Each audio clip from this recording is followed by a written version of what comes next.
Hello. Welcome to another battleship inspection in World of Warships. And we are looking at the Lenin. Uh, Kind of widely renowned as one of the OG super overpowered boats.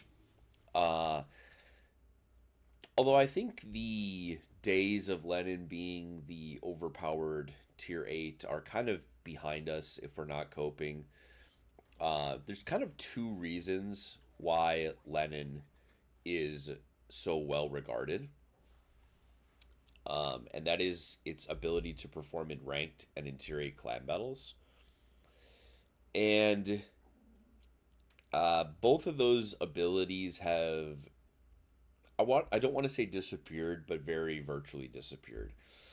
Um, the ultimate issue is in ranked. A ship called the Iparanga exists, and it kills Lenin for free. So as long as you don't have to fight against an Iparanga, the Lenin is still pretty top dog, even in ranked. Very good. The other thing is that in clan battles, certainly over the last several years, it's just permanently banned, so you can't really even play it in clan battles. So you're kind of a bit like a Nelson Hull, except you have 32 platings. You have strong deck platings, that kind of thing. Like most of the other Russian battleships. Really, the only thing in my mind making the Lenin potentially better than the Vladivostok is a playstyle preference thing, and that is mostly in my mind down to the turret layout. Having all three guns in front and the fact that the rear turret does turn through the front instead of turning through the back, if that makes sense. So when pushing in, you effectively have what feel like 360-degree guns. Now, obviously, when you kite, it doesn't work that way. But this definitely leads the Lenin into being one of the best pushers, I think, in Tier 8. Now, you're not always going to be able to push, probably, but, we're still going to typically try. And most games, I think what you're trying to do is kind of you're hanging around middle. You're hanging around in a position where at a moment's notice you can begin to push. Obviously, like you're a tier 8, you don't have the HP to just like send into tier 10s, right? Like you see here, we're in a lobby with some tier 10s, right? Tier 8, 9, and 10 matchmaker. Um, you have pretty limited range, 18.4, right? You can't take range mods, you're a Russian battleship. So you're really strong pushing in because you have a pretty small superstructure. Not only do you have a pretty small superstructure, but you see here just permanently bannable gameplay on full display. Just every game really. I don't really know. Maybe this is just my account's been randomly cursed, but the quality of play from this community that I've seen over the last literally just 2 months has like taken a nosedive beyond the depths it already was at. But you see there, like, we got the pen to Citadel, something like a Magi, right? A solid pen on these guns, nothing crazy, but pretty solid. Yeah, I don't really know what's happened over the last 2 or so months to this community, but the quality of play has dropped off the cliff, and it didn't really have far to fall to begin with. Maybe that's just my account has been cursed. We've actually gone over this on stream that I literally have statistical evidence that my matchmaker has gotten worse over the last 2 months. It's pretty wild. But anyway, so you see one salvo, we crush the guy, we stack like every shell on him. The other salvo is a shotgun, and that's just really artifact of the Russian dispersion, right? Lenin, like most of the Russian ships, many Russian ships, gets the wonky dispersion where it is a very improved dispersion out to around about 11 kilometers, and then it begins to become the same as most battleships.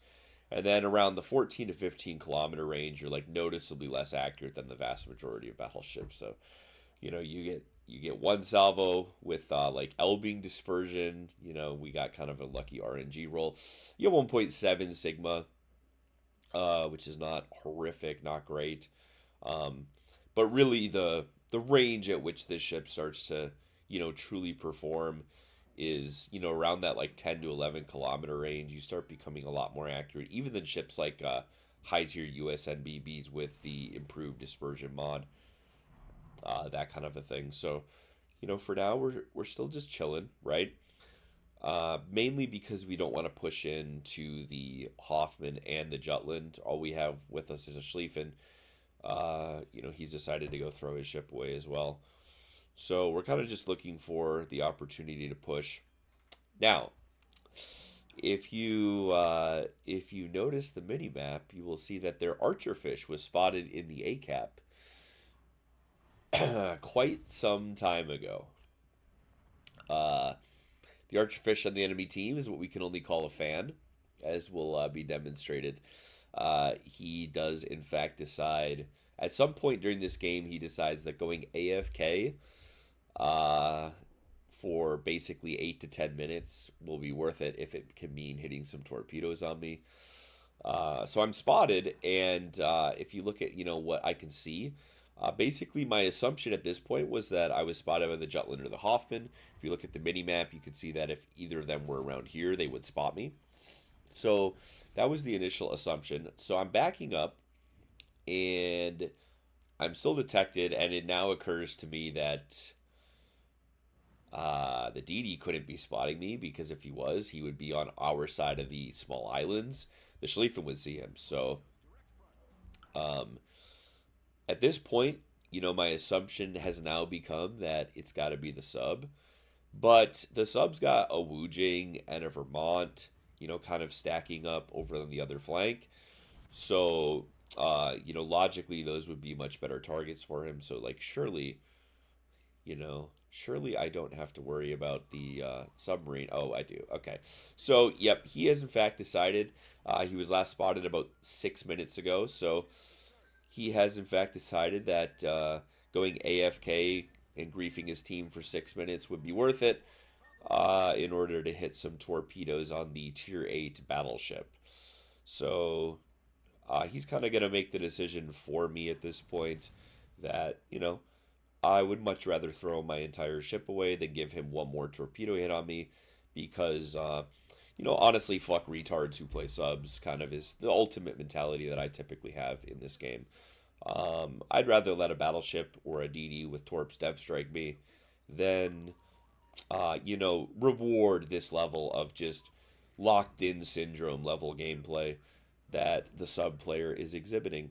And in typical sub player fashion, he doesn't really even understand how his own torpedoes work, because he's in fact fucking retarded, because he's a submarine player. And so, his torps all home into the rock. That's why we don't bother even repping the pinging, because why would you? So, he's out of battery, used about 7 minutes of battery to stay dark the entire game. Still exhibiting that he doesn't understand how submarines work. Pinging me as I'm already behind the rock, which is why, of course, we're going to let this ping sit on us. It's just a little bit longer before he will be able to ping a teammate, right? So we're going to push in now. The points are mirrored, and the game's pretty much already won anyway. So at this point, it doesn't really matter. Um, as you can see, there's dissent among the ranks of the enemy team. But not without merit, I would say.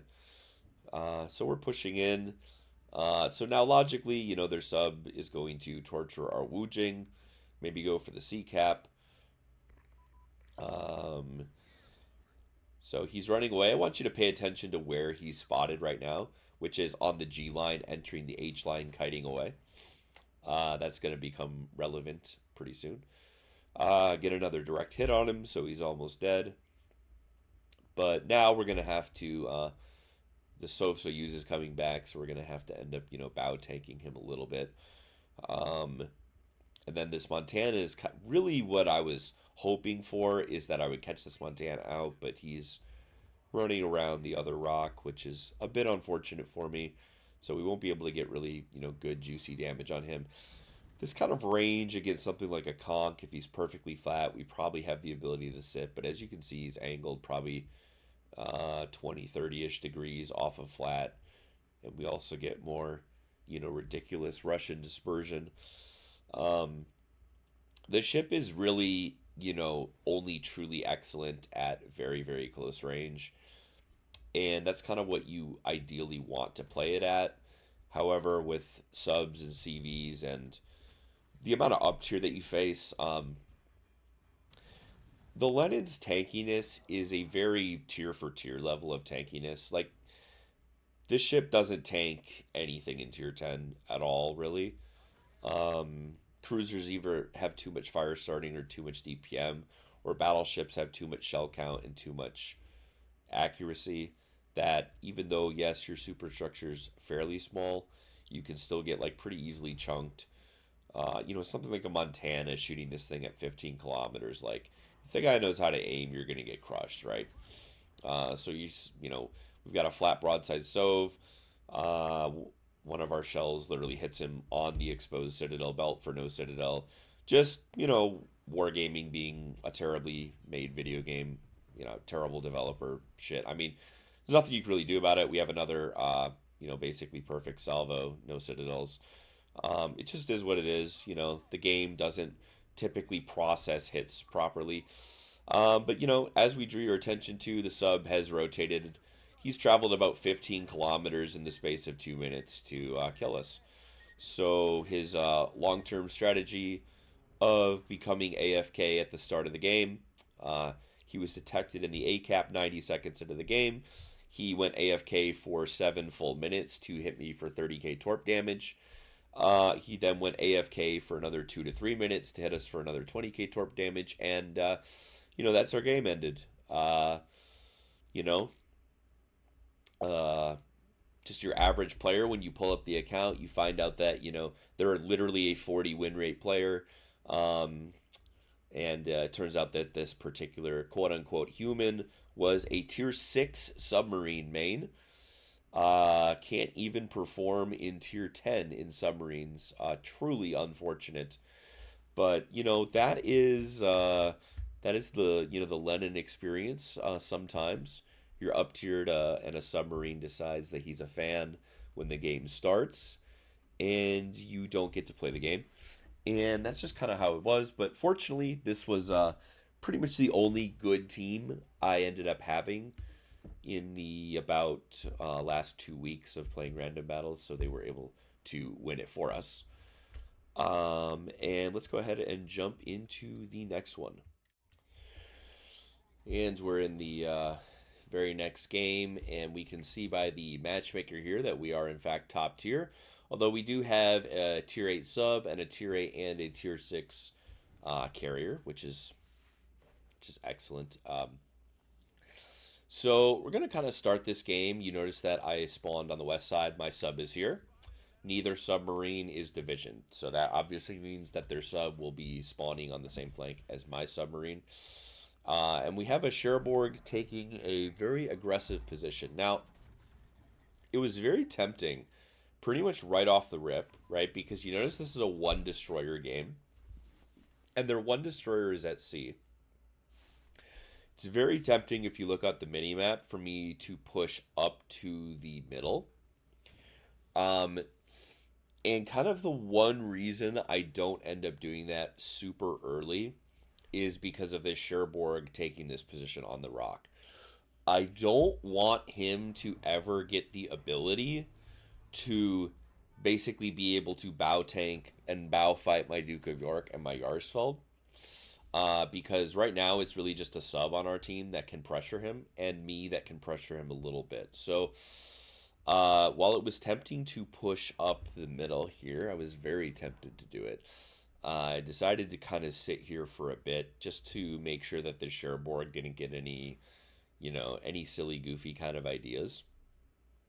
And we also do have, one is a tier 6 carrier. The Lenin's got, does it have OKAA? I guess it's got OKAA.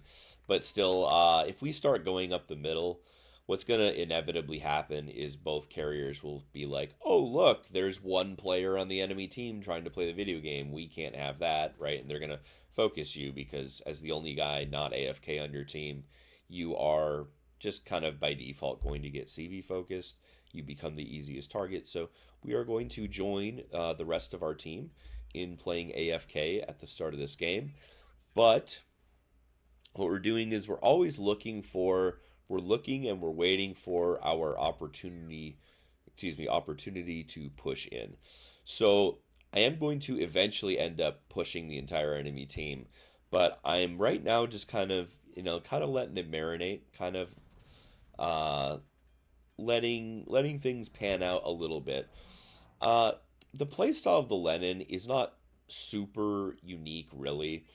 The all forward gun layout just makes the bow taking playstyle a bit more comfy for when you inevitably do begin to push. But the playstyle of the Lenin is not really like any different than the playstyle of the Vladivostok. Uh, kind of any play that's successful in Lenin will typically be successful in something like the Vlad, because I mean, at the end of the day, you're both ships are very tanky for tier 8. Both ships have the fast DCP. Both ships have the gimped healing ability. Both ships have basically the same guns. The main difference really is just that the Lenin has this very nice turret layout. This turret layout is really really nice for pushing in because you don't have to manage your turrets traverse. But so you see here that the Cherbourg finally began to make this play, and we're going to start our push now because he's probably going to die. We get one shot off, and he's running in behind. So we're going to try to pop out and catch this Queen Elizabeth, who's making a very aggressive play. Basically, my concern is that he was about to kill my sub, and not that, I make a big habit of trying to help submarines, but it is very rare for your sub to be actually useful. And our sub has been like pushing and spotting. So we crushed this guy. Somehow, again, no citadels with like a perfect waterline shot, but excuse me, it kind of is what it is. We were getting a bit bad RNG on the citadels in these two games, to be sure. But really, that we just really didn't want this Queen Elizabeth to take middle for free. It's kind of the idea. Now I'm backing up here, and I think that was actually a mistake. If you look at the position of their submarine, my initial thought was I should start backing up. We crush them again. That's just like kind of overmatch and shell trappers happening there. But I think I should have already began pushing. And the reason is, now it didn't happen because their submarine, like most submarine players, is a bitch and a loser and a retard. And he did not push out to torpedo me because I'm a free torpedo kill for him. All he has to do is push out and park on my bow and send dumb torps at me. And I noticed it now, so I start accelerating now because it kind of like finally dawned on me, like, if this sub pushes out, I will be too far away for his torps to not arm, right? So if I began pushing immediately, I would have prevented the submarine from even having the option of walking out to torp my bow. So he didn't because, like most sub players, he's a fucking idiot. And he's literally in fucking reverse in the cap that is already like they already have just complete retarded gameplay. Average sub player, but a good sub player would have been griefing me because I did make a pretty big mistake, right? Um, Again, assume the enemy's not retarded, which they usually are, but it definitely was a mistake that I could have been heavily punished for if their submarine had more than 40 IQ points. Fortunately, he's a sub player. They don't typically have more than 40 IQ points, so I got away with one there. So now I'm basically on top of the sub, right? He was last spotted about 2 kilometers away, so he's going to have to travel a substantial proportion underwater to be able to torpedo me.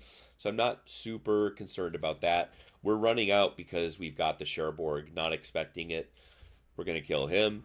The Andrea Doria probably didn't really expect it either.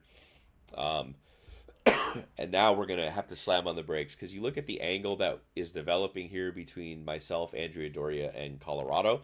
If the Colorado was an intelligent player, he would turn out and to the north to widen the angle on me. And I could easily begin to enter a situation where I'm not properly angled to either of these ships, and then I can either get cheek citadel by them both, or I can get just straight up like smashed by one. Now, fortunately, their Colorado was not very smart, and he turned in, which improves my angling against him. Really, all this guy had to do was immediately turn this way, and I probably would have ended up dying here. But uh, fortunately, sometimes the enemy is bad, and you kind of get away with one. So my Arsfeld is actually hitting some decent airstrikes on this guy, and we're pushing in. The sub has, dove behind us already. Um, we smashed the Andrea Doria, but uh, we kind of just hoped the CV Torps would kill him, and they did, because I obviously have to angle to the Colorado at 2 kilometers. If he gets my flat broadside, then I'm guaranteed dead. So we're trying to turn in as much as we can here. The ship isn't that great at turning. Like you see here, he could easily one-shot us under the guns, but I think I reloaded just like barely, slightly faster than he did. This is what the Lenin does in a lobby like this. It really is still like a crazy bully of same and lower tier ships. Um, and a lot of it's just, I think, mostly, if we're being honest, like when the Lenin fights battleships, it doesn't really have that many advantages over the Vlad. In fact, you could argue that against battleship fights, the Vlad might actually be a bit tankier because it has a bit more HP. But the major thing with the Lenin is that all forward turret layout and the fact that the rear turret spins through the front. So when you push in, you can always get all 3 turrets on target. That to me is like the one true special sauce that the Lenin has when it comes to a pushing battleship. I see here that I, of course, run the 2.AA skill because I honestly just won't be caught dead without it in random battles. I pretty much just refuse to play randoms in a BB without the 2.AA skill anymore. Um, so I'm going to leave the cap because, the sub is probably going to just continuously torture me. Um, Something very interesting is happening here if you see these torpedoes coming in on me. Um, he was not spotting me for the last about 15 seconds, which means he couldn't have been at periscope depth, and yet he managed to hit non-homing torps on me.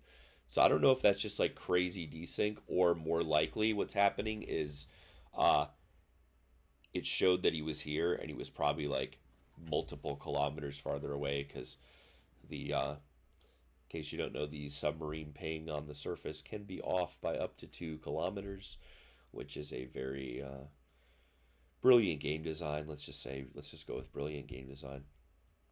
Um, so we're going to keep on pushing in.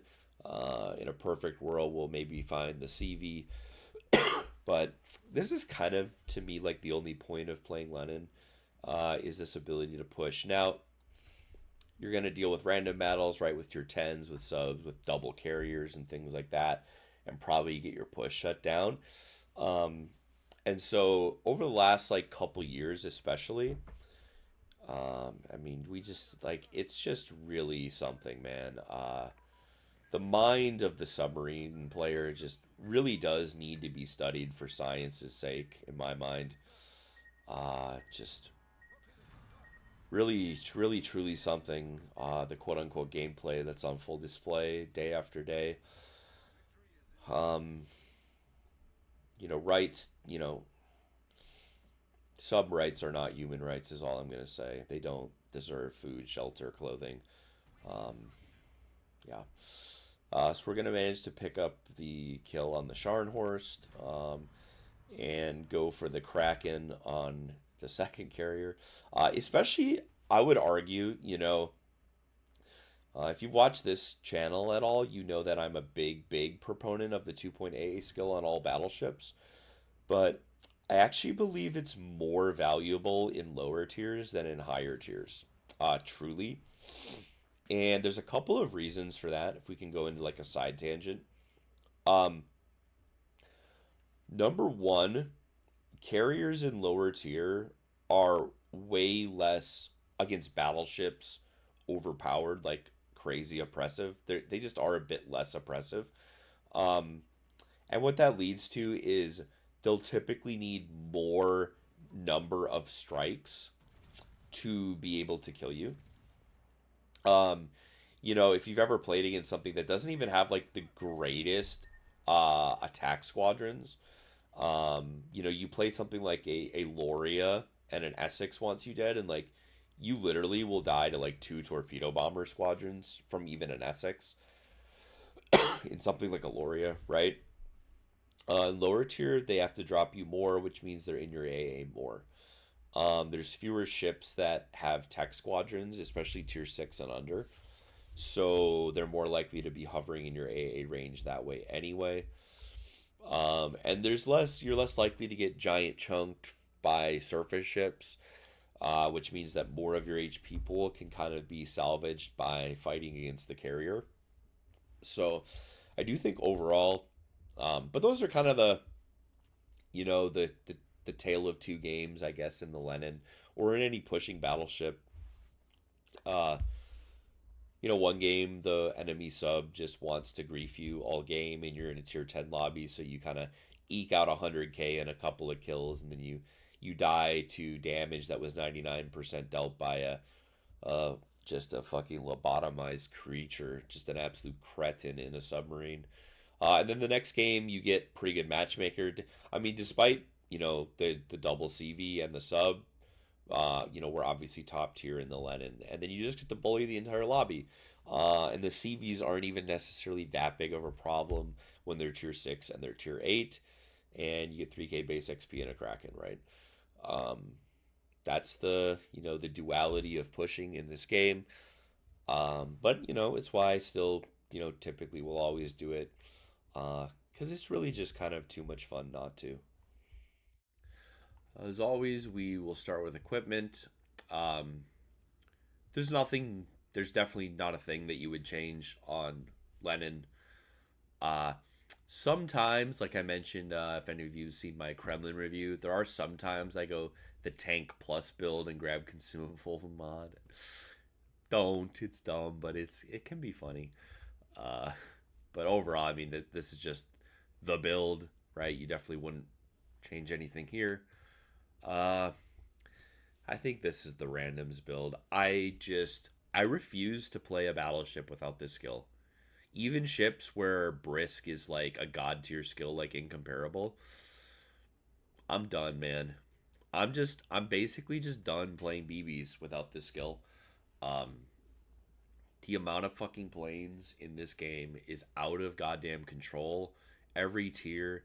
And like I said, I legitimately think this skill is better on tier 8 battleships than even on tier 10 battleships. Just because you do get to fight against tier 6 carriers. There's not many CVs with tech squads in tier 6 or 8. In tier 6, I'm actually not sure if there's any CVs with tech squads.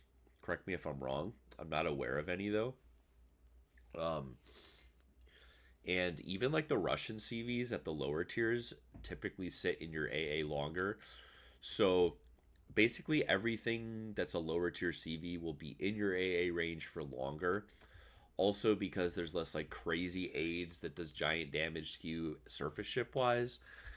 Like I said, you're less likely to like randomly lose half your HP to a surface ship. So uh, using the heal reloading ability of 2.AA skill to weather the carrier storm tends to actually work better.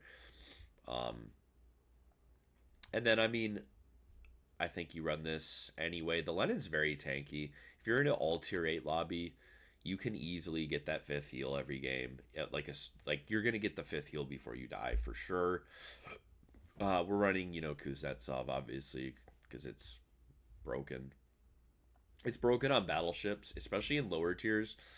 I think again Kuznetsov is like even more oppressive on Lenin than it is on Kremlin, just because like if you're fighting tier 6 through 8, it's very likely that the Kuznetsov heal is actually going to save you. Whereas in tier 10, the Kuznetsov heal got nerfed a couple years ago. Since the nerf, it doesn't typically save you in a ship like Kremlin. It's still broken, but like uh, I would argue it's even more oppressive to fight against on lower tier. And the Lenin has actually quite good HE, which is why we're taking Gunfeeder. You can see they're 58-50 with a 41 fire chance, and tier 8 is quite excellent. So you don't want to be an AP purist, although I think I was these two replays. Um, that's the build. I mean, it's just a standard randoms tank build, right? If you're playing this in clan battle, or not in clan battles, you're playing this in ranked. Aside from praying that there's no Iparanga on the enemy team, you could probably swap AA defense. You could pick up a different 2 point skill. I'm not really sure what you necessarily would want. You could maybe, I mean, you could grab Brisk, but the ship isn't that fast, and it's not like insanely stealthy for a tier 8 either. You really have no reason to grab Turret Traverse because they turn so fast anyway. Um, Honestly, if you're building for uh, a season of ranked where no CV is allowed, like the thing is, I would probably just still take the 2.AA skill even in ranked because there are going to be some fucking creatures that play carrier in ranked. Um, but if not, if you're not sold on 2.8 skill, like especially for rank, you could grab vigilance. I actually think vigilance is a pretty kind of an underrated skill. The tort protection on this thing is pretty dog shit. So um, that 7% reduction is effectively like a 30% improvement to your torpedo protection. Worth considering, but 2.8 skill all the way in randoms in my mind. I won't be caught dead without it. As far as the armor goes, obviously it's really, really good. Important to note that you don't get anything like 51, more than 51, right?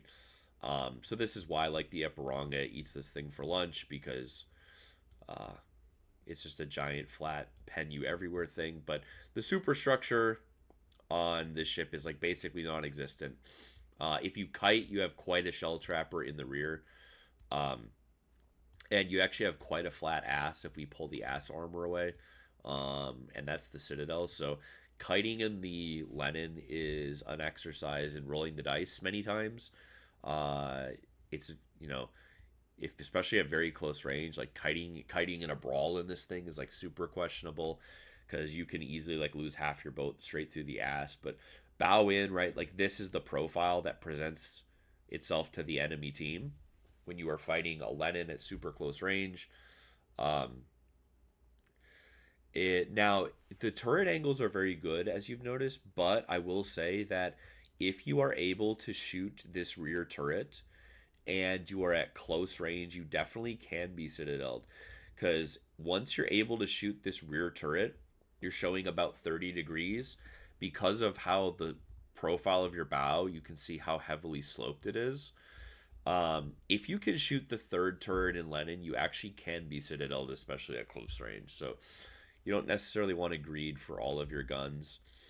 Um, but if we compare this, for example, to the Vladivostok real quick, um, bear with me here.